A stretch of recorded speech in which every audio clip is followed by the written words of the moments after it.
Let's see. Do you have enough for your own library? No, a library is 1,000, right? Yes. I do not have 1,000 books now. Okay, so about 500. Okay, a half of that number. I figured it was a good ballpark, and I don't know if it can go higher or lower. Hey everyone, welcome to another episode of Pointless Discourse with myself, Hoppocalypse, and Itisdpayne. Hello, it's me, Itisdpayne. Welcome to the end of the year, where we admit that we read books. We did that twice this year. We did. Oh, did we do the very beginning of the year? Oh, no, we just had the special bookish episode. Yeah, we had the special Palooza. one. So, yeah. We read sometimes. That's a lie. We read pretty much every A lot. week. Yeah. So, how many books have you read this year? Oh, okay. Now I have to open up Storygraph. Oh, I have mine memorized because I'm one away from the yearly Your goal? Yeah. I don't set a goal. I just... Oh. Hold up. That's not what it is. Here. This is just for video listeners only. Or video watchers. There's the name of the dinner and bed restaurant. Dinner and bed restaurant. Like Yeah. a bed and breakfast. But a bed and at breakfast, night? but a dinner and bed. Yeah, it's I think it's it says I'm tired. What was it? Shoot. I have a new app that I'm learning Cantonese on, and it just has the text, and it's cracking me up because a lot of the stuff fits with what me and the girlfriend are talking about. And so that one is, oh yeah, it's late. I'm tired. No, okay, yeah, it is. It's late. I'm tired, and then hungry. Let's see. Where is Storygraph? I was literally looking over it. I think I'm at 23 books. Okay, pretty solid. About 2 a month. Yeah, 23 books. Well, I remember us talking about this. It might have been earlier this year, or at one point. Is I do read a lot, but I also tend to read a lot of bigger books. So there's 2 book. Wait, 1, 2. I think 4 out of the books on this list would probably be over 700 pages. So it's like if I wasn't reading that like those big books, I know I could read more. It's just sometimes I need a big long chunk of Maru.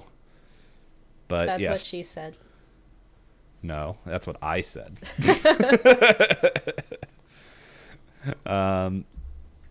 So 23 books. I'm pretty sure before the year's done, that should be 25. Nice. Yeah, no, that's still plenty of reading. Not shaming or anything. No, you are. Yeah, she should hear it off record. She's like, how dare you come with me with these pitiful numbers? Hey, Well, I mean, I'm I at, have... what, 79? Is that what you think I'm at? I don't know. For some reason, the 80 books to read this year, I don't know if that was you or some other TikTok person I saw. 80 was not me. Okay, was it 60? No. Was it an even number? Was it 137? It is an even number. Okay, so 136. But I mean, like, I have a very large number, like, listed as what I've read.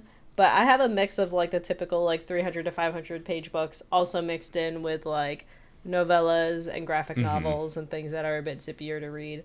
I think if I had to guess and then I've read a lot of poetry this year, too. So that's also a bit quicker. I'm at the time of this recording at 99 books for the year. I just like to set it to 100, not for any reason other than it feels nice to have that space filled out. Yeah, hey, if it works, it works. Yeah, I saw the thing I'm excited about. I saw Storygraph was adding a new feature. So sometimes I'll start books and I'll go, I don't dislike this book, but I don't think I should be reading this right now. Like, I'm going to give this book an unfair rating if I force myself to read it right now. They said they have plans to add a pause button. So if it's not like a did not finish book, and it's not you're actively reading it. It's just, I'll get back to it. I always forget to tell Storygraph that I'm starting a book. So I just always put the end date. So that way I have like a record keeping. Mm-hmm. But because of that, Storygraph thinks that I read all my books in one day. And so... You can go in and edit it if you really want different statistics. I don't care that much. I just more want to... All I want to have it is keep track of the year I read it in. That's fair. Yeah, I like to keep track of... Like, they added the streak feature, and I made it so that I want to read, like, X amount of pages or listen to X amount of minutes from an audiobook once a week. Mm-hmm. So...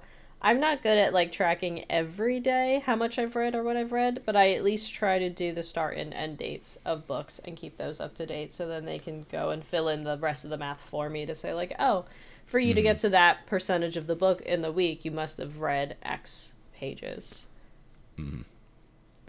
Yeah.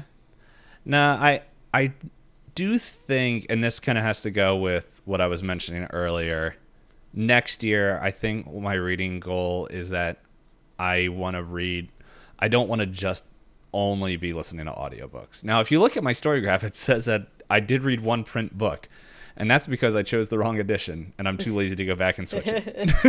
But no, I started a lot of paperback books. Maybe that's what I'm going to do, because, let's see, I got to finish Slaughterhouse 5. Mm-hmm. I think I'm about, like, a third through that, but that's like I'm like, I don't know. I'm pretty sure if I just buckle down and just read it, now that I have a couch. Couch is a good reading spot. Yeah. As long as you don't be me and go couch plus blanket, because if you add blanket, then me go sleep. That was Saturday when I had a cold. You had another cold? Or is not this Saturday, a different... Sunday. Is this different than the other cold you had? Because I remember one time we recorded and you were feeling sick. No, this one, like, I woke up with a headache and was just achy. And I'm like, Oh, and get ahead of it. Yeah, so I went to church, got my food shopping, started the slow cooker, ate lunch, and then I'm like, I can't sit here. Let me go sit on, and I was like, but I don't want to sit in bed. Let me sit on couch, maybe watching like a TikTok or two, and then I'm like, I'll go bed. I go sleep. And then I'm like, yeah, maybe I just need a little nap. And the next thing I know, that was like right around 3. It was like 6 when I woke up again. I'm like, I still feel funny, but I need cook. I need to cook. So, but yeah, no, I want to try to get through a couple physical books and stuff. So I don't know. I know that's like a goal of mine every year, to like not only listen, but to like visually read. Is, I don't know. I think we hinted at it, but like, I am writing a book. I don't know if I ever like officially said that on the podcast. And no, I'm not saying this because of what we were talking about earlier. If you guys don't buy his book, you can't listen to the podcast anymore. Yeah, have fun finding it. It's not out. But no, I am writing a book, and I don't know, the way my brain works, I'm like, there's literally today I was just sitting there and I'm like, because there was like a little change, a little shift that I was making. I'm like, that makes a lot more sense story-wise. And then today it was like the full picture came in. I'm like, oh my goodness, that makes this stupid character make a lot more sense and not just like, but yeah, I don't know. There was somebody that was like, which I think is, I was watching a TikTok, which this person was talking about, I think it was V.E. Schwab's, the way she like sets up her books, and it's like the 10 bones, which is like the 10 plots. And I was listening to them do that, and I'm like, that won't work for me. I don't know. I feel like I have a very weird way of the way I write is the same way I make my TTRPG campaigns. That makes sense. It's also a form of writing. Mm-hmm. So it's like I know the ending and I work backwards. So it's a little bit different for TTRPGs. For me, it's like I know where I want them to be at the end. Like I know what I want the decision, final arc. Yeah, the final arc or the like where I want it to build up to, and then it's like, okay, what are the story plots, people, events that need to happen to get them there? But that's how my brain works. That's like, here's the end goal, work backwards. I don't know. Works for me. Not saying that it works for everybody. Yeah, I mean, everybody's going to have different styles of things. Mm-hmm. But no, neat goal to kind of swap out the formats. I think my goal that I want to try going for in the coming year is to actually read things I own versus I go and buy the next shiny thing. So if I don't think my story graph is up to date, but I was cleaning it up to separate like to read versus what I already own, so I can filter it like differently. I think there might be still a good chunk of books missing, but if I had take a guess at a number. No. Let's see, because I remember us talking about conversations that you shared about you and Strider. He's like, yeah, I know why you buy books. But let's see. Do you have enough for your own library? No, a library is 1,000, right? Yes. I do not have 1,000 books now. Okay, so about 500. Okay, a half of that number. I figured it was a good ballpark, and I don't know if it can go higher or lower. Yeah, I think if I had to guess, I probably have anywhere from 250 to 275 unread books that are in my home. I was thinking total books. No, yes. This is just books I haven't read. That's not including my read shelf. Hold up. Wait. I can count. Let's see. 1, 2, 3. Actually, a lot of these books behind here. Now, don't look behind at all the rule books I haven't read. I got the general gist, and we just do it. That's why I'll never get like TTRPG sponsors. Like, can you showcase our game? How much of the rules do I gotta read?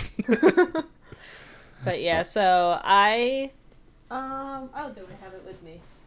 It's in pencil, so I don't think it'll be very visible to any of the video viewers. But I've had a reading journal that I started last year that I didn't keep up with. Is that the bullet journal style, or did you find a new style? It's the same kind of paper, but I didn't set it up necessarily in the bullet style. I tried to be silly, goofy, have fun with it. I tried to be a lot more serious last year. I got like one of those printers, and these are stickers. I remember you telling me that. Yeah. I did not keep up with that. That's just like January, maybe like a couple weeks of February. Like, I did not make it very far. But I did update. You had a lot happen this year. I did. But I did update like I had like different reading challenges to diversify my reading and find new authors and stuff. So like I did fill out a good number of those. One of the ones I flashed is like empty, but that's whatever. It's all good. No one saw. If you did, punch you in the schnoz. But I have like, because I haven't been keeping up with it, all of this is like unused. So I started to sketch out like impossible to really see with pencil on this. Yeah, I saw the faint whispers outline. of scribbles. Yeah, it's like a reading tracker where I'll try and keep track of like, did I read it from my own library? Did I go to the library, or did I buy it? Things like that, and try and reduce how many unread books I own. And then I have another spot where I'm going to write down a book wish list. So, like, I can window shop and be like, oh, that looks like a good book. And then I write it down. And then I sit and think about it before I just, like, buy book.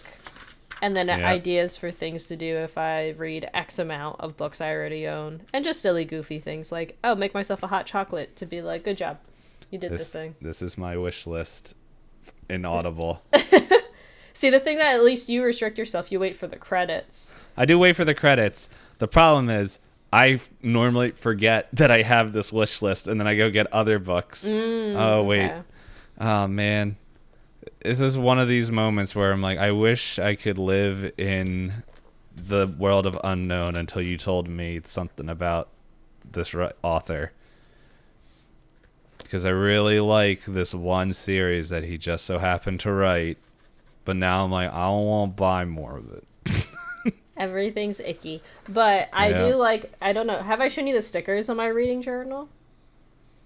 I don't think so. So for listeners, so this one, I have a ghost that just says read more books. And then books make me happy.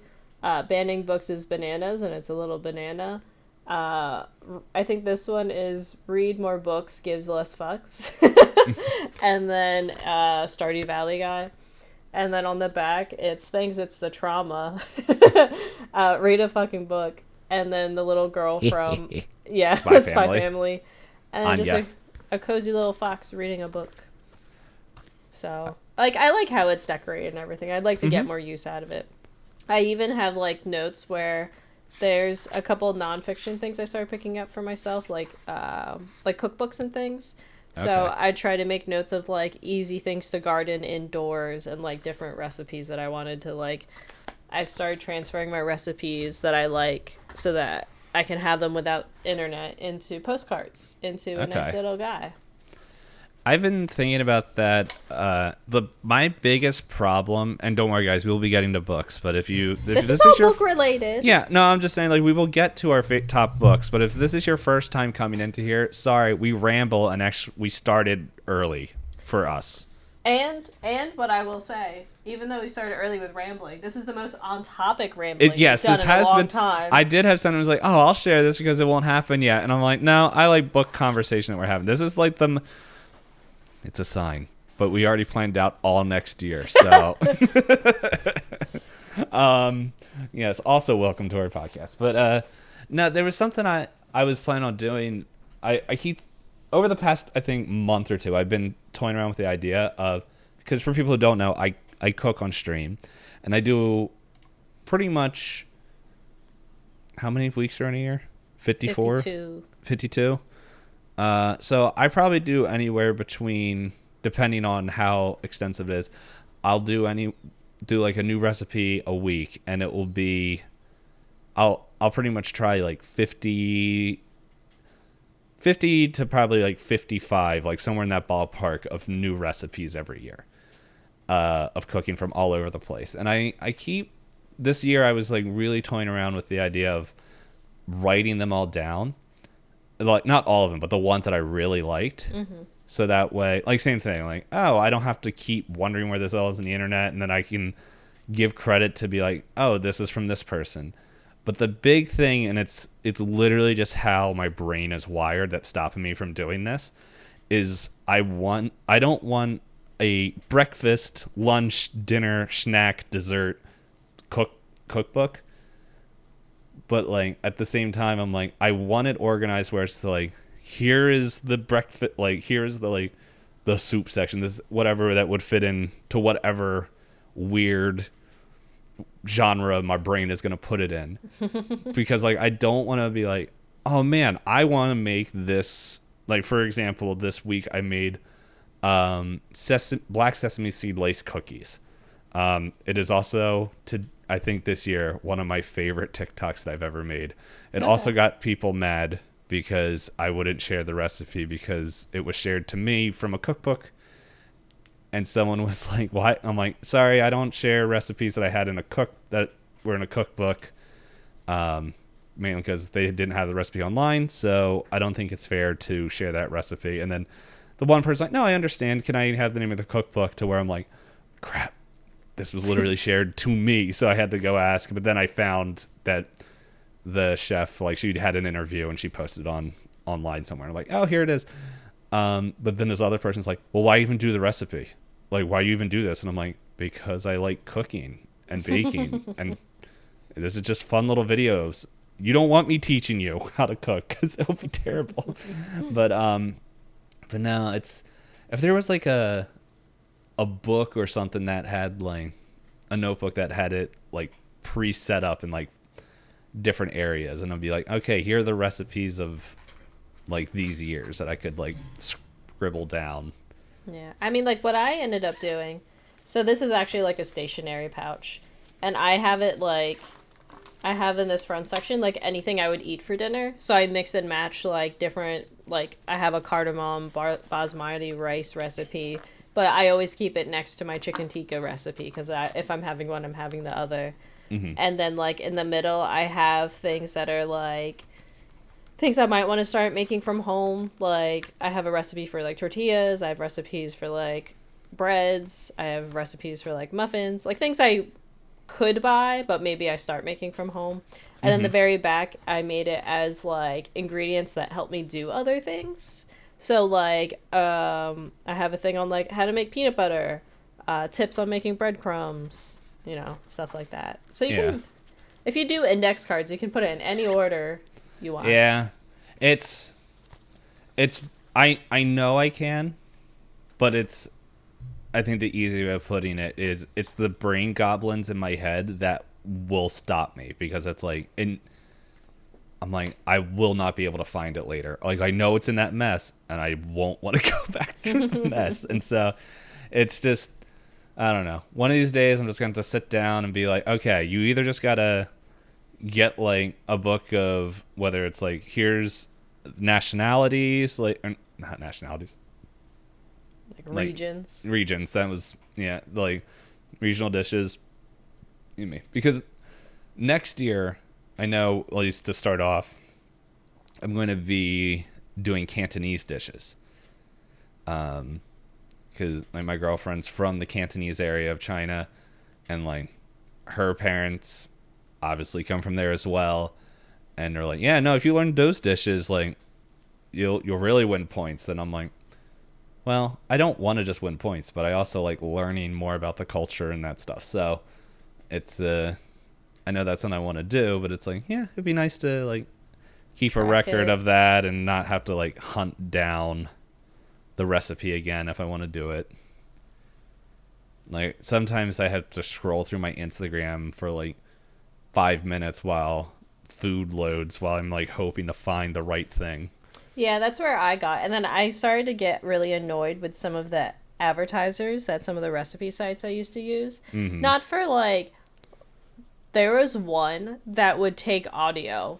So I would be sitting there listening to an audiobook, prepping ingredients and occasionally checking the recipe. And then I would hear, buy a Jeep. And I'm like, no, no. Do it. So that was really annoying to me. And then also some of them, they had really questionable ads that I'm pretty sure the owners of the website weren't aware of. But I was like, I don't know where this money's going. I think it's going to nefarious people. And I don't want to just like give them free money because people want to profit off of things, which is like fine or whatever.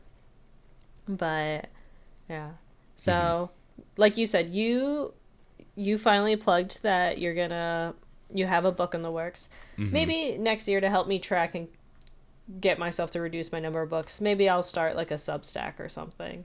I've tried book Instagram, and it's not that I'm not good at social media, it's that I'm too good and then brain get mad at me and then I can't function. So I haven't uncoupled the hurty brain feelings yet. Well, as I say all the time, you better share this stinking Substack with me so I can read. I will see it all. Oh, that was too bright. Brave of you at this time of night. So we did talk a lot about not our favorite books. So how do you want to go about these books? Do you want to just do quick? I think we're good. Let's just call it the episode. Do you just want to do like 1 or 2 sentence summaries of our favorite ones so we can get to all of them? How far? Oh yeah. Yeah. Well, we can give like maybe like the same short synopsis of it. Like, I don't think we're gonna. Yeah, maybe like a short synopsis and why we put it there. Okay. And so that way, yeah. So because like our intent with this here, okay, I guess this is an important thing. I can't say this for your books, but I'm going to assume that these aren't books that came out this year. These are just books you've read this year. Correct. Okay, yeah, mine are also the same way. So that is a good thing to say right now. There is, well, I don't know when we have the same all-time favorite again. So I don't know. That one's a bit older. Yeah, I think, well, a year or two, maybe 3. I don't know. I thought it was like 2017. I don't know. I just know it showed up out of nowhere. It's 2018. I was so close. oh man. Yeah, it's one of those books where I'm like, it just felt like it showed up on it's one of these things where I'm like, I'm glad this book and then one other book that is on my list are the last like breath of book talk on TikTok that I saw, like of people like trying to be like, you should read this book, because I think besides those two, I was just disappointed in other ones I've read. So I'm like, these ones were good, and now I just want to do my own research. But anyway, these are just books that we read. We're not here to tell you the plot, because we have 1, 2, 3, 4, 5, and a 6th all-time favorite. In like 30 minutes for between the two of us. So 12 books. Yes, 12 books. But yeah, we'll give a quick synopsis of it, like no more than a sentence or two, maybe a third if we're feeling thing. No, and then we saved the third sentence for why it was important and why it's in to there. us. Yeah. But yeah, so we'll be doing that. This, I don't know. We'll see, because we might ask questions, we might not. Who knows? But yeah, we I know Hop and I were talking about that. It's like, this would be a fun way to like end our years, because we read a lot, and I don't know. Maybe this might change in the future where we keep making jokes that we would make a second podcast that was like, I don't know. That second podcast has always been joked about what it would be, but I don't know. Maybe this would be just. Oh no, the second idea was like book club. But where we actually go after the same book at the same time. Mm-hmm. Hey, if there's one of those books that you want to read through, and I don't know, we somehow find time, or can just be like, start recording as soon as, that's not happening. But don't make promises you can't keep. That's why I didn't finish the sentence. But yeah, we're here just to very briefly tell you why we enjoyed this book, and why you should maybe check it out. So we realized that one die does not get a lot of love, and it just so happened to be one of like the 7 that was on my desk. The D12, we're going to roll the D12, and whoever gets the highest will be the first one to talk. Kick it all off. Yeah.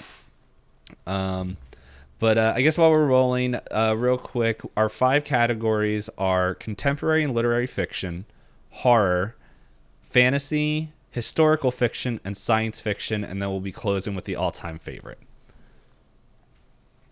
What'd you roll? I rolled an 8. Oh my goodness. I rolled a 10. Oh. Take it away. All right. Well, I guess we'll just start at the top, because that's where it is. So for contemporary literary fiction, I was telling Hop earlier, I had trouble with this one because I read 3 books that were in contemporary fiction. The one that I have there, I personally thought fit way better as a historical fiction. But when I was digging into it, this book also got literary fiction. So, but it is The Lonesome Dove by Larry McMurtry.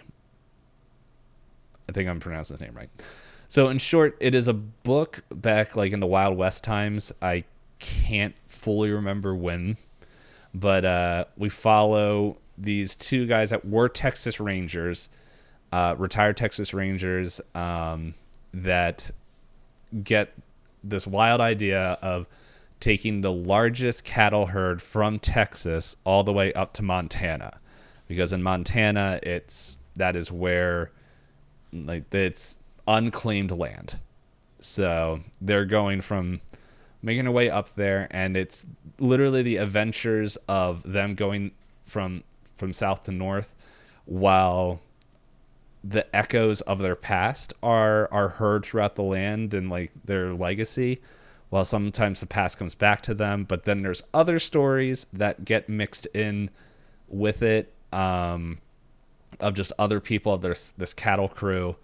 And Yeah, it's pretty much the gist of the book of like just what life as a cow ranger or a rancher, cattle herder. There we go, is the word.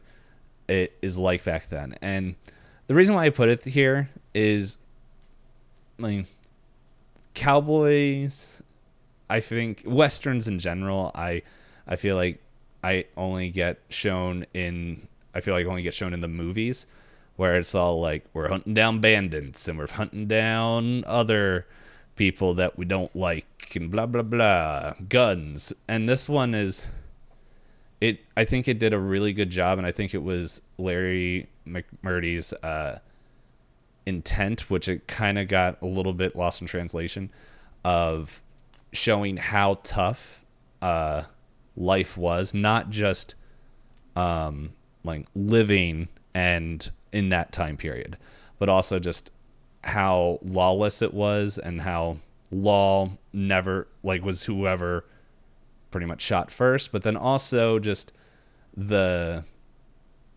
just kind of how religion, all different religions were misunderstood, kind of used to different people's advantage, how laws were used to different people's advantage. And it showed almost the depravity of doing whatever you want during that time period, because they just didn't have government oversight.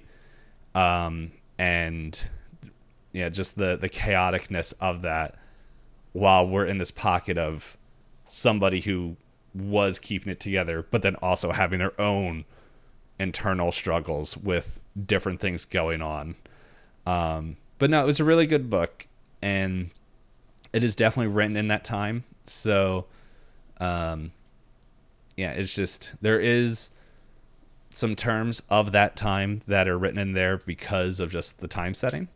So just be aware of that. There is racism pretty hardcore in it, and some violence, and just a lot of terms that don't get used anymore. But the story was still, I really did enjoy the story as we were going through. So there we go. Okay. I think I went over my time. Oh no. Well, we'll figure it out. I feel like our last bookish episode also ran long. So. Yeah. Yeah. So. All right. So then, for my contemporary literary fiction, I had two options. I'm so sorry. I had two options I was back and forth between. Both of these I gave 5 out of 5 stars. The one I put on the side because I realized I put 2 books by the same author across 2 different genres, and I didn't know how I wanted to do it. But I'll just really quickly, both books that I put here are coming of age stories. They're young adult. One is called All My Rage. It has 2 points of view where you follow these teenagers that are of Arab descent. I believe they both are. And they live in a diaspora in the United States where they're both trying to figure out their way. The male point of view recently loses his mother, and he feels like he has to take over responsibilities because his mother was the one that was the breadwinner and kind of the glue of the family. So he's struggling with a lot of things, makes a lot of mistakes along the way. The female point of view, she didn't necessarily ask for the privilege she has, so she feels like she needs to do things to prove that she deserves the things that she has, but she has a lot of untapped rage, i.e. the name of the book. Both characters have a lot of rage, but they kind of express them differently because of the different points of view. She wants to be able to make a better life for herself, but she's being told that she needs to meet different expectations than what she actually wants in her life. And she's dealing with a lot of prejudice, racism, and all that stuff. And the two of them clearly gravitate towards each other, but because both of them are so broken from their own home lives, are really they butt heads a lot, and it has a lot of stuff going on. The audiobook for it is so well acted that at several points I was like, I'm mad for your sake. So that's beautiful.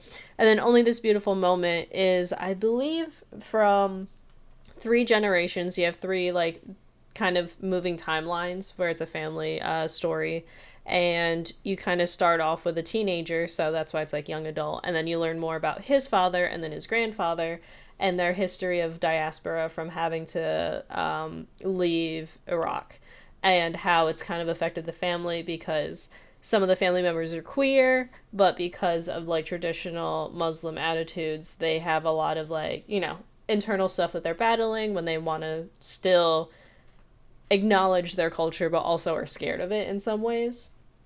And then you have it all come together where the different point of views are like, oh, I think I finally understand you by the end of it. So I think it's a really beautiful, well-rounded story.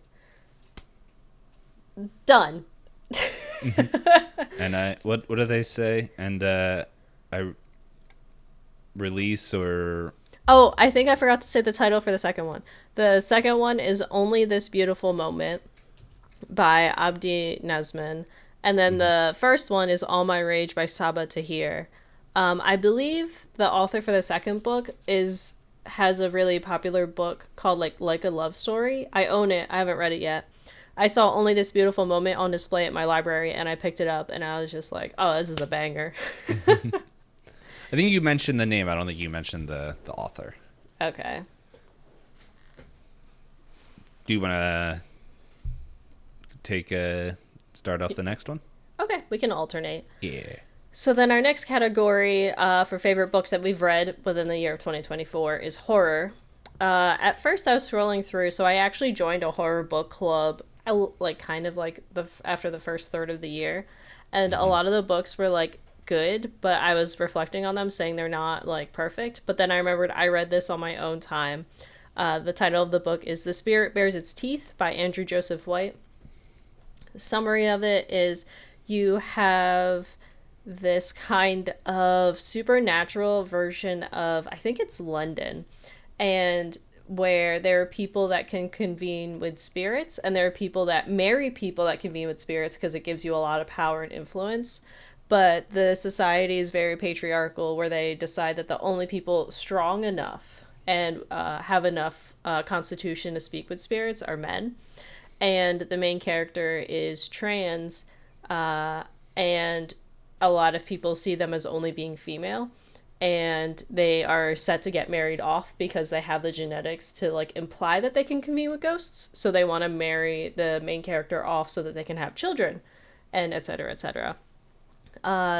They don't identify as such, and then they are forced to go to a boarding school for misbehaving girls, air quotes, and they start to unravel a mystery of there are other girls that started to go missing and get murdered, so they get tangled up into a whole mystery of it. And I think it has really like intense moments where like I don't like things that are excessively gory or cruel, but I feel like it works in the context of a lot of the works for Andrew Joseph White. And this one in particular, there were moments where I was like so like into the book. I was reading it at one of my book clubs, and someone talked to me, and like I flinched because I was like, "Ugh, you pulled me out of the world. Why did you do that to me?" So, yeah, I've always really been a fan of their writing style. Mm-hmm. I know I recommended you one of their books, Hell Followed With Us. Yeah, the one that I keep getting the title wrong. I'm like, I know, I remember their writing, and no, I enjoyed it. But the first book, my brain just went. But that's okay. Yeah, but no, it's one of those ones that I'm like, I know I do want to read more of theirs. It's just I just never got around to it.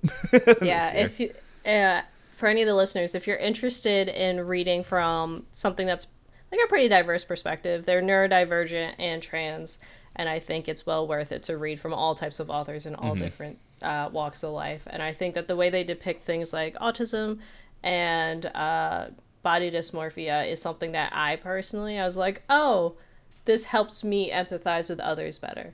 And that's why we read books, guys. Or else. Yeah. My book, I realized these first two. I just didn't read a lot of horror this year. I was thinking about it. I don't think I read a lot of horror last year either. I think horror is just one of those genres. I just don't read a lot. Like, I like playing horror games. I like horror movies. I don't know. I think I haven't found like a writer that does horror the way I like horror. That's fair. Which is horror. I think has been like made into too big of a genre. So like if you go to the horror section, you might end up with a thriller, you might end up with a slasher, you might end up with psychological, and it's really hard to like. And I think like from our conversations, like of just talking about horror on here, I like the more psychological mystery, like horror, and I haven't delved a lot into a lot of that. I don't know, maybe. I don't know. I'm not gonna say here or there, but I did have one thriller that I'm like, well, let's see, and this one, and I'm gonna butcher their name, but I did mention it on the podcast earlier, but Moon of the Crusted Snow by Wabageshnig Rice. I'm sorry, I'm butchering his name, but it is a story of a Native American reserve up in Canada. Very remote. They talk about how they just don't have a lot of contact with the city about certain things, and then all of a sudden they just lose contact with everything. Like, they were supposed to get a shipment of food, lose contact with everything. This storm is coming in. They keep getting different people within the reserve are getting dreams of something coming to their village, and just like terrible things are happening. And so anyway, like everyone's panicking because not a lot of people are following the old tradition, so they're not really hunting because they're just like, but there's a handful of people not a handful, but there's like a good amount that still do, and they're like, hey, we're gonna have to buckle up everything. And then pretty much these two teenagers come back from their college that let them know, dude, it's crazy out there. There's things are happening. We could sense it. We got out as fast as possible and came home, but like they're like about to like shoot or kill each other. It's not very sure like what is going on, but they go there, and then the next day they hear a snowmobile coming as this man's like, hey, what's up? I was just leaving town and I thought, hey, I remembered you guys. And that is the start of the terror. It is. I really like this book because, as Hop was saying, like, I personally never read a lot of Native American stories from a Native American point of view. Is a good way of putting it. It's and so he talks about reserve life. It is his writing style is very much matter of fact. It's just like it took a little bit to get used to it, because it's just like we're doing this, but then it really did feel like a story that was being told around a campfire. Okay, more narrative, and and it's pretty much all told from one point of view. Just the main character's point of view of how he's going through the different things and when he interacts with different people, and then as things keep getting worse, and just you're like, I really hate this dude. And it's just you're like, why are you so peaceful? Come on, just stop. But yeah, I did read a graphic novel recently that you might enjoy.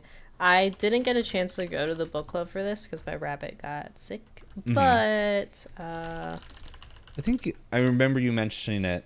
It was like a bunch of Native American. That's a different one. Oh, okay.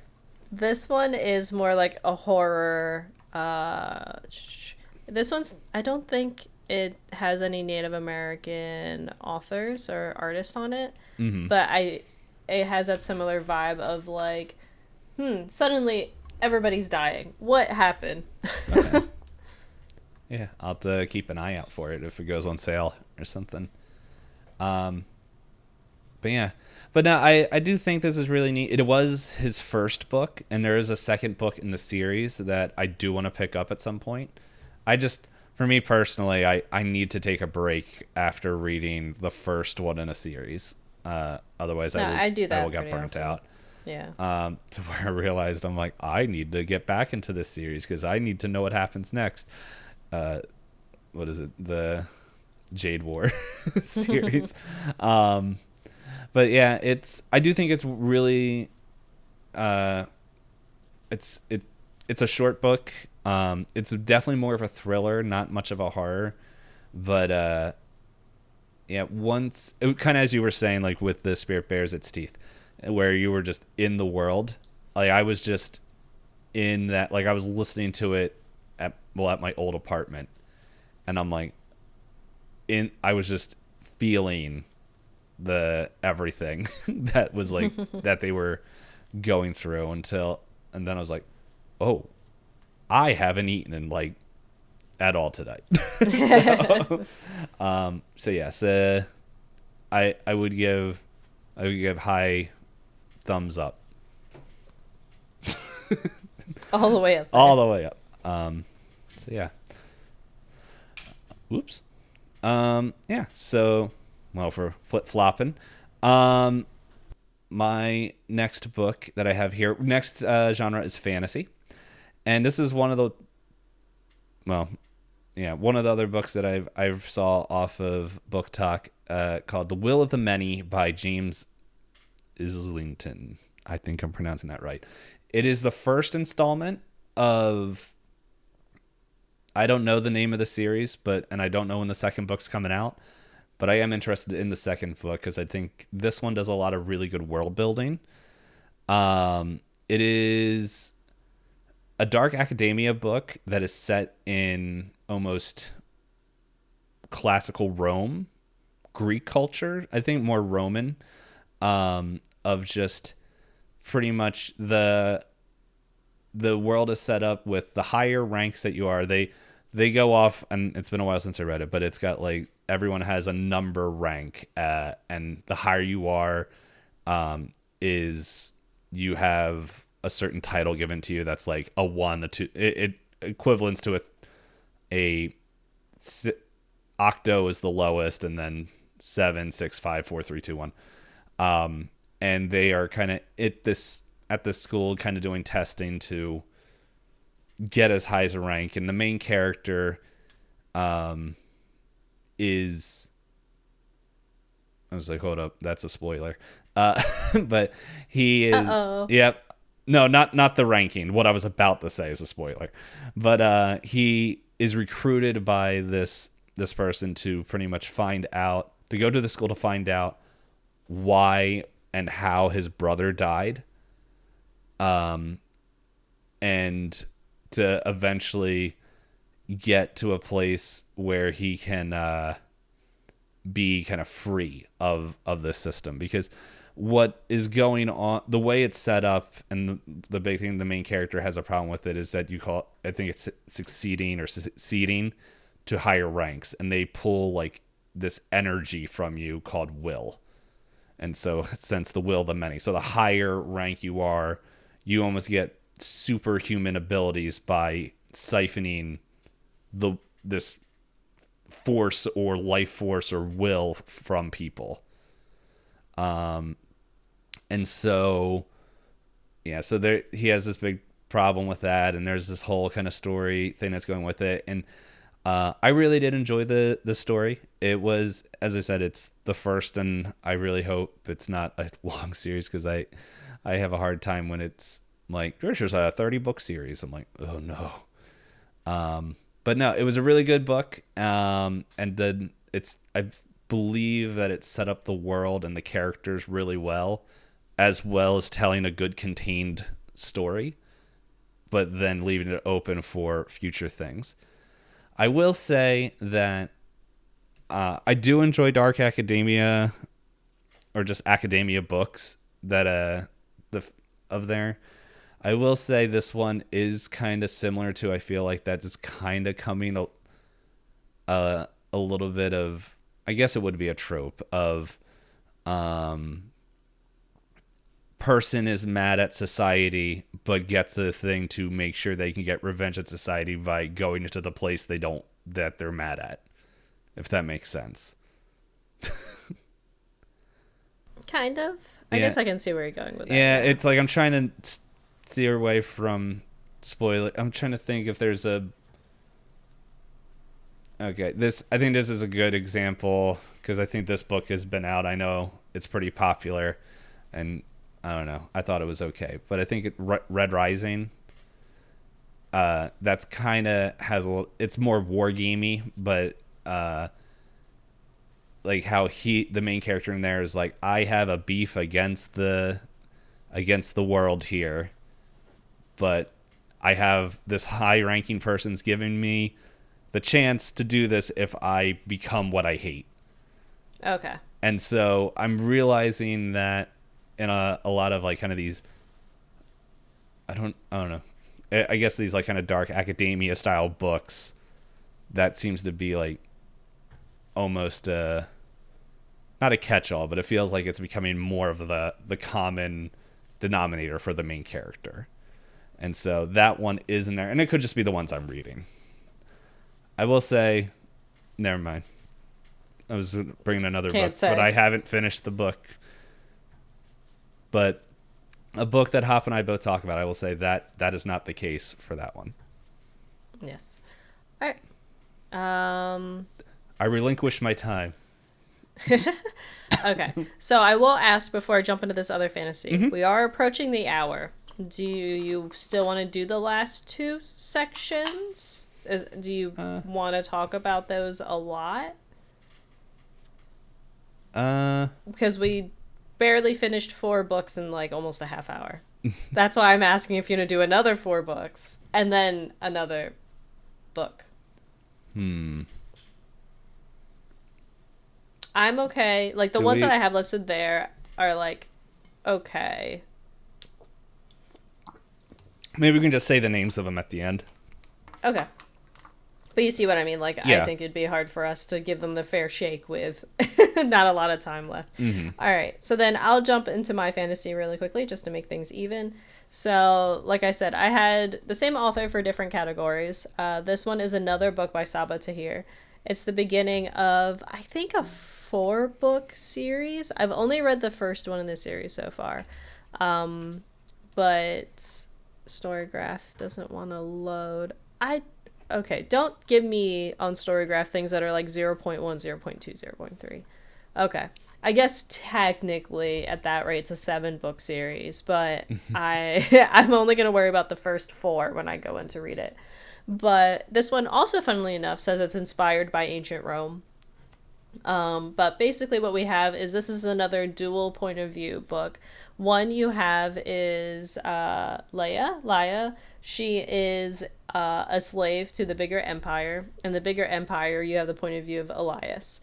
And the two of them, because fantasy and young adult, they're very drawn to each other and all these other different things. But that's like, for me, it's not a big point of the book. I can see where some people would be obsessed with that and like the will they, won't they.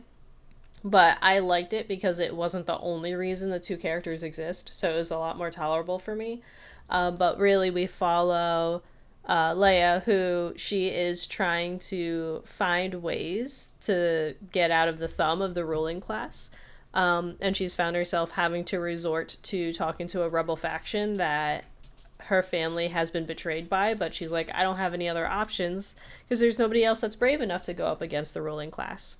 And then you have Elias, who's part of the ruling class. He basically has everything set up in his life that it should be perfect, but he actually has had a different upbringing, so he's a lot more empathetic of a soldier than a lot of the other people he's in soldier school with, essentially.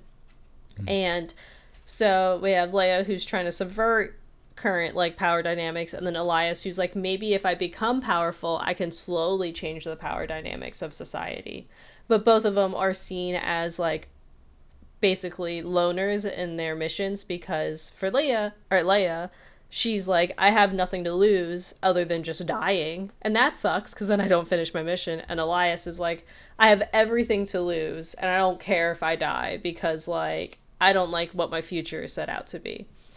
So yeah, I liked it. It has a lot of back and forth. It has a lot of politics. It has a lot of like. Oh, you got me there. Hold on, that's good. I hate real life politics, but as soon as it's dumb fantasy politics, I'm like, I'm in for some reason.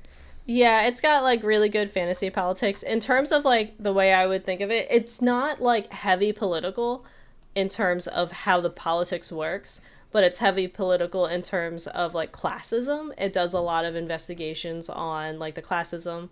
And then it also does have like the trials and battles and things that like, more like young adult fantasy, I think, of its time, because this was published in 2015, really had like, like Hunger Games is all about trials and doing things.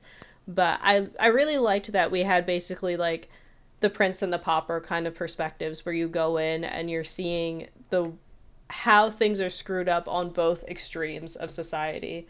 And then sometimes they run into people that are like, hey, I'm just a guy, I'm just a citizen, and they're like, you don't understand me. Like, both of them are like, you don't understand us. And I'm like, oh, this is kind of silly fun. So, yeah, I highly recommend. And I think even, like, I think it starts out a little bit slower, because in some ways I think both characters are whiny, but they are both, like, I think between 12 and 15, or maybe, like, between 14 and 16. So they're both naturally whiny, but then it gets to that point in the book where you're like, I would be whining too, even as a 31-year-old. If you forced me to go through this stuff, I would be miserable too. So, yeah, I thought it was pretty solid. So you said you want to mention the titles for our other two categories, like, later? Let's just do it now and get it out of the way. Okay, so for me, historical fiction, I put a graphic novel called Brooms by Jasmine Walls. I'll just say really quickly, it's a cool reimagining of 1930s Mississippi, but magic powers. There are witches that exist, but there's a lot of, like, magical realism around, like, policing people's rights. And I put The Longships by Franz G. Man, I need to choose some easier names to say. Bensington. It is a book written in World War II by a Swedish dude about, I forget the name. But anyway, it's a Viking adventure of this. It follows the life of this guy from birth to death, of how his adventures spanning over a lifetime in pretty much medieval Europe. And just him getting involved with political, religious wars, and just all these different things of just what coming. It was a real fun read. Nice. So then your science fiction. Yeah, my science fiction was Three Body Problem by Cian Liu. I liked it because I felt dumb the whole time reading it, but I think it does a really good job of, like, knowing what his other titles are and the hints that he puts in there. He's like, oh, this is going to be touched in, like, another book, which I do plan on reading. But it is a very interesting... I want to be careful with my wording here. Alien story. And I think it does a really good job of connecting all the points to where at the end you're like, oh, okay. At the same time of, I feel really dumb. So, yes. Okay, and then for my science fiction, so in the same vein that Payne said, like, his contemporary / literary fiction was a bit, like, of a smaller category, science fiction was a smaller one for me this year, even though I do really like science fiction. I guess I didn't get around to it more. I put in Winter's Orbit by Everina Maxwell. And all I'll have to say about that is it's all vibes. It doesn't, like... The author, I believe, is originally a fanfiction author, and I think the story feels like that, and not in a bad way, but in a... You can see, like, where the tropes are, you can see the silly, goofy fun times, you can see where there's, like... There are stakes, but nothing is high enough stakes for me to say that it's, like, anything in particular. I just remember I really like the characters. One thing I found really interesting is there are intimate scenes, but the author chose to keep it gender neutral in a way that no specific body parts are discussed.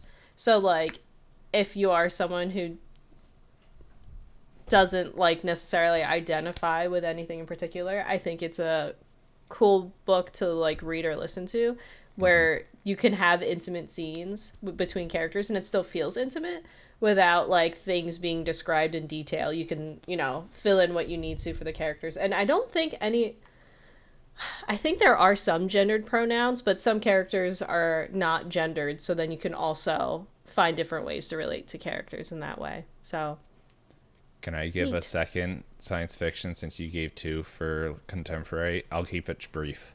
Yes. Ubik by Philip K. Dick. I feel like it's one of those books that isn't mentioned often when people think of his books, but I think it's my favorite Philip K. Dick book. It's definitely science fiction with what it's going on there, but it's like kind of pretty much they have the ability to talk to. They put people in like suspended animation, and they're able to communicate pretty much with the dead as they kind of keep bringing them back and stuff. And it talks about like, well, are they really, like, kind of struggling with the things like, are they really living? What is this? What is soul? What is like the afterlife and everything? And so it's a very interesting kind of story as it discovers that. And yeah, it's pretty fun. Neat. Do we want to, I know we have it underneath everything, but do we want to do a quick brief, the novella shorter story one? Sure, we're already giving really brief summaries. Yeah. So is it my turn? Yeah, go ahead, because okay. I added the other one. You had started the science fiction one. Okay. So for a novella / shorter story, one that I really found myself enjoying this year that I read is called Green Fuse Burning.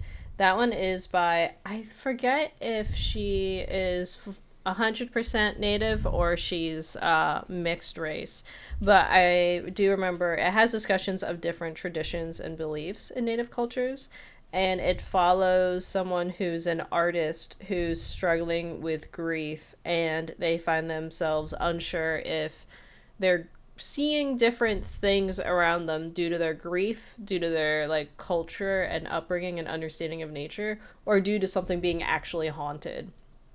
So it's got a cool like way of looking at how like your emotions connected to the natural world can all culminate into something bigger and scary and stressful, but maybe therapeutic at the same time. I was looking it up. She is from I don't know how to pronounce it, but it looks like she has.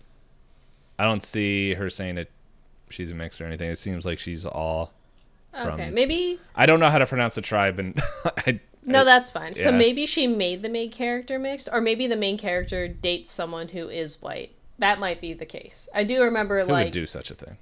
I remember discussions on like privilege and white passing. So that's why I was Okay. Yeah, I was just like, when you said that, I was like, let me take a quick look, and from everything I'm seeing, it just seems like she's from. It shares what nation she's a part of. Yeah. Okay. I lost my tab. There it is. And mine. Oh shoot! I forgot who wrote this. Hold up, I have it right here. But It's like All Systems Read by Martha Wells. Martha. Okay. Martha Wells. Fun story that is telling a story from the most lovable murder bot. And yeah, it was just a real short story that in science, a little bit of science fiction. As I said, I read a lot of science fiction this year. I have 8 science fiction books, and I think I have 7 fantasy. So I don't know what my 7 fantasy ones are, but they're there somewhere. But yeah, it's just a neat little story about a robot that is oh shoot, I heard someone give a really good explanation of it earlier this week, and now I'm forgetting. But he's got like social. He's very introverted, very socially inept. I don't know if that's the right word for it, but and just disconnected. Yeah, and has a hard time like connecting with other people, but is like really good at murder and watching TV. So Yeah, I think I've also read this shorter story. I think it's great for anyone who's a fan of anything like Hitchhiker's Guide to the Galaxy, because it's like at some points you're like, oh, this is a really good sci-fi author, and then at other points you're like, they're really sarcastic. Yes. All right. Well, it should be easy to talk about our all-time favorite because, well, it's on both of ours once again. I think we did this last year. Last year, I think we chose two books from the same author, I think. Or did we just do... Did we talk about I think Babel? It was Babel. I think, actually, yeah, now I think about it, we both chose Babel last year. For one of the big boys. For the all-time favorite. I thought it was. Maybe, I don't know. One of them. We have the Bookish special episode. Historical fiction. Historical fiction. Oh, yeah, it is there. All-time favorite, yeah. And you picked another book by... Yeah. And then I had... Mm-hmm. Oh, looking at it. It's like, yeah. Our list is funny. Yeah. So anyway, once again, apparently we have similar taste as we have similar... chose the all-time favorite one, Sword of Kaigen by M.L. Wang. M.L. Wang. Yeah. Did I? It sounded like you said Emma for a second. Oh, no. I my tongue and mouth did weird noises.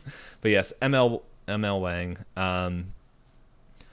For me personally, quick synopsis. Because I think we did talk about this book earlier. I don't know if we talked about it in the... Did we talk about it in the book thing? It's not listed. Okay. Maybe this was just us talking about it. Maybe. Any poops. In short, it's... And feel free to correct me, because it's been a while since I read it. But... War! Yes. Yeah, it pretty much we follow this... not faction, but this family that is pretty much known for their swordsmanship, that is guarding the tip of this continent, and they are all built off of tradition and everything, and they're like, there's no way we're gonna be attacked.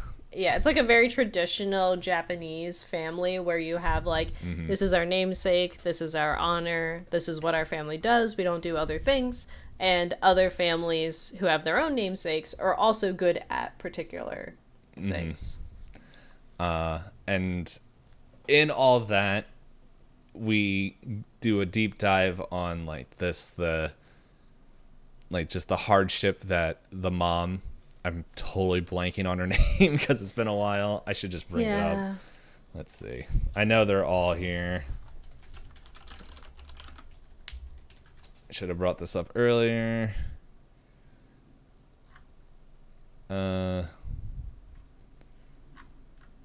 Poop. I don't think... so you have the Matsuda family. Yeah. Kasunagi... Born into Kasunagi. I know there's a Susanoo family. Mamoru is the son, and Misaki is the married-in mom. Yes. Okay, the Matsu family area, yeah. Matsuda... I was like, Matsuda. But anyway, yeah, and then there's Yukino family. Okay, this wiki doesn't have all of them. I think ML Wang has it on her... Oh, wait a second. Reddit? Doesn't work. I know that... I thought Emma Wang did have it on her page. But anyway, I don't want to spend all this time searching for something I can't find. But yeah, so it does that. It does like the horrors of war, the expectations of like it sets the expectations of different family members of in and out of wartime things from the higher up family members, the pressures that are put on certain family members from that. And I feel like it goes into that pretty, like, you're like, oh man, and just there's just a moment where you're just like, oh man, oh no. Like this, the first of oh no. For me personally, the reason why this took the top spot was I don't normally get super emotional when I'm reading books. I don't get into the shoes of the character easily, but almost every character that was in this book, it was just like resonated, and it was just like I can feel what they're going through. Like there's a whole scene with like a whole chapter for the mom when it's just like her heart is thawing and then it completely thaws, but it's like the worst thing could happen, and I'm like, my heart hurts, and it's not because I'm unhealthy. And I'm like, oh. And so there was that, and then where it feels like it should end, and I'll stop talking so you can talk, is like where you think it ends, like, oh, this is going to be it. And then it goes on further, and it just like, oh, you gave up so much. Yeah, so agreed. Like this one definitely took it for me because I'm a fan of books that like rip my heart out, and this one, I think I was messaging Dpayne actively because he finished this a little bit before I did this year. I think I cried, if not 3, at least 4 times while reading through this book. And like Dpayne said, there's a moment when you think there's going to be like this really interesting fantasy like trope that happens, and it doesn't. And you're like, oh, there's a lot of book left. Mm-hmm. Let me see. Can I search in our conversations to see? We talk a lot. I don't know if you're gonna be able I'm to looking find up it that Matsuda. quickly. That's not how you spell that. Mamoru is the son's first name. Well, Mamoru. Mamoru. Yep, there we go. Let's see. Let's see. I will censor this for spoilers, but it's just like, hello, the end of chapter 16 when Mamoru is protecting family. Here, can I just link? Oh, I know what I wrote. Yeah. You don't have to did you remind me. did you also look it up? No, I just know what I wrote. Okay. There are some things that you just kind of like remember. Yeah. So like, being emotionally scarred when you finally were like, oh, this character is doing something that's like really cool and interesting and good for his character growth. Mm-hmm. And then anyway, this is not a spoiler podcast. Yes. Dpayne. I'm Don't not, do it. I wasn't gonna spoil. I was always gonna say was I gave the Steve Harvey gif of him just shaking his head. He's like, I'm not saying anything. And then it was, let's see, you said that at 11:12, at 11:17, not this character, he's only 5. Yep, that literally was the next line you wrote. Yeah. that's squawk of a noise. Yeah, to the last thing I'll say in there, because I remember this was like, I remember going through it, but I didn't have anyone to be like, why? And it was just like having all that. But it was like being on the other side of it, yeah. You're like, yes, suffer. So, and we picked up another book by this author. Yeah. Which it's a lot. I'm waiting for the shoe to drop. So, but it's the one last line that I'll read about this that you wrote. I'm only 59% into the book and I'm about to sob. And I'm like, and my response, yeah. Mm-hmm. Yes. Oh man, there's just a bunch of really good one-liners you sent. Is like, you're like, next, I'm gonna flip it on my therapist. Next time she gives me homework, I'm dropping this book on her. I did not do that. I should have done that.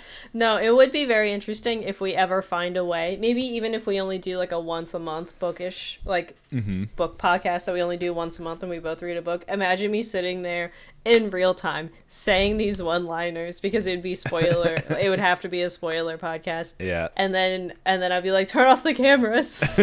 No, the people need to see. I don't know. The way, like, I think this is a sign that maybe we have, not have to, but we should probably really consider it where, well, we also didn't set a timer. Normally we set a timer so we don't go over an hour, but I don't know. Here we are.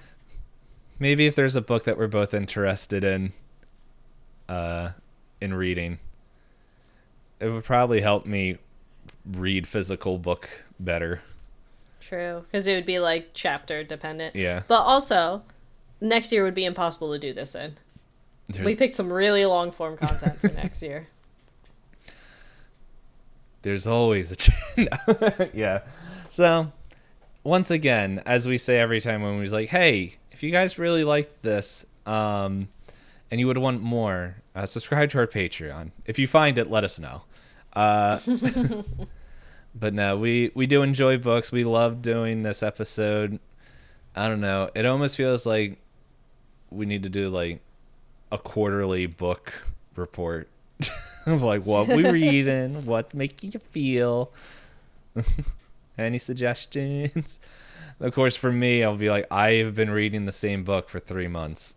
Let's see. I don't know if it will show up on here. Do I have my story graph available? 30 hours into this big book. Yeah. Well, where's the graph where it tells you how much pages to, well, the pages read don't really make sense, but let's see. It's minutes listened. Yeah, that. Woo? Yeah, it's like woo, woo, woo. There you go. The book's read. And you can tell when I finish a big book, because then it's like, I need little books. Okay, back to big book.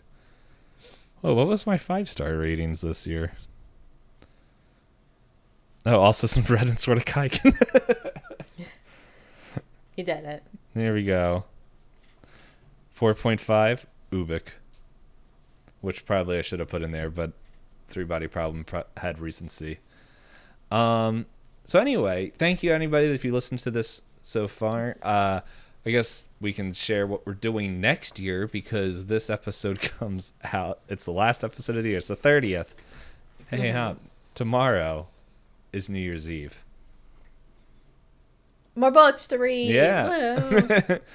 But yes, next week we're starting off our new series, which we have been hinting at.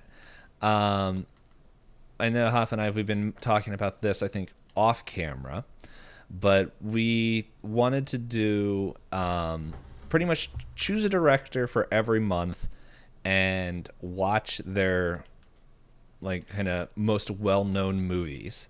We kind of have it separated pretty decently at a point, and we're trying to get at least a guest per month, which the way it just works out, our first guest is on our first episode of this series, where we are watching Stanley Kubrick. We're watching his movies, Night 97M, or Night, whatever you want to call him, the bearded one. He is joining us for the first movie in there of 2001 Space Odyssey, which I realize I still have to watch. It's a big movie. Yeah, isn't it like 2.5 hours? I thought it was closer to 4. Ooh. Hold up.